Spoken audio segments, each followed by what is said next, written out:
дар доираи ташаббусҳои созандаи асосгузори сулҳу ваҳдати миллӣ пешвои миллат, президенти ҷумҳурии Тоҷикистон муҳтарам Эмомалӣ Раҳмон оид ба татбиқи 10-солаи байналмилалии амал об барои рушди устувор барои солҳои 2018-2028 ва 3-солаи солҳои рушди деҳот, сайёҳӣ ва ҳунарҳои мардумӣ барои солҳои 2019-2021 корҳои сохтмониву барқарорсозии лоиҳавӣ ба нақша гирифта шуда, дар ин самт корҳо бо сатҳу сифати баланд идома дорад ки дар натиҷа дастрасии сокинони деҳоти ҷумҳурӣ ба оби тозаи нӯшокӣ таъмин мешаванд. муассисаи давлатии сарраёсати Тоҷикобдеҳот ва корхонаҳои зертобаи он дар ҳамкорӣ бо соҳибкорони ватаниву шарикони рушд тамоми саъю кӯшиши худро ба он равона намуда истоданд ки истифодабарандагони деҳот бо оби тозаи нӯшокӣ таъмин шуда, ҳолати бо об таъмин намудани чарогоҳҳои мавсимии ҷумҳурӣ низ боз ҳам беҳтар гардонида шавад. дар 25 шаҳру ноҳияҳои ҷумҳурӣ сарраёсати Тоҷикобдеҳот ташкилотҳои махсус гардонида шуда ва зерташкилотҳо вуҷуд доранд. онҳо сари вақт дар ҳамун ноҳияҳо таъминоти оби нӯшокиро новобаста аз шарки моликияту дар мувозинааш буда назорат бурда, таъминоти онро зери назорати қатъӣ бурда, оби нӯшокии тозаро ба аҳолии деҳот таъмин намуда истодаанд. мавриди зикри хос аст ки дар сохтори муассисаи давлатии сарраёсати Тоҷикобдеҳот 24 адад ташкилоту корхонаҳои тобеъ дар вилояти Суғд, Хатлон ва шаҳру ноҳияҳои тобеи ҷумҳурӣ хизматрасонии оби нӯшокии истифодабарандагони деҳотро таъмин менамоянд.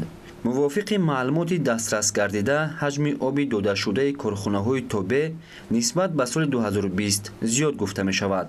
масалан, дар робита ба иҷрои корҳои сохтмонӣ танҳо дар давоми соли 2021 аз ҳисоби маблағҳои мутамаркази буҷети давлатӣ таҷдид ва барқарорсозӣ, аз ҷумла ба истифода додани иншоотҳои обтаъминкунии оби нӯшокӣ 14 ададро ташкил медиҳад ки баъзе аз ин иншоотҳои муҳими хоҷагии халқ аз ҷониби пешвои муаззами миллат муҳтарам Эмомалӣ Раҳмон мавриди истифода қарор гирифтанд.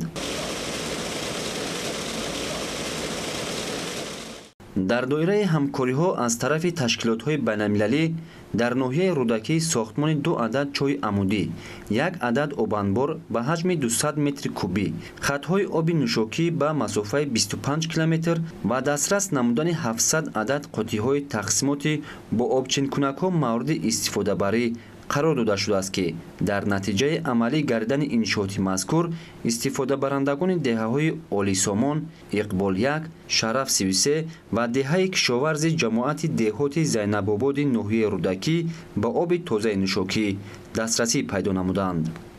ин иншоот зиёда аз 7 деҳаи ҳамин ҷамоати Зайнабободро бо об таъмин карда, аҳолиаш қариб 16,000 нафар мебошад.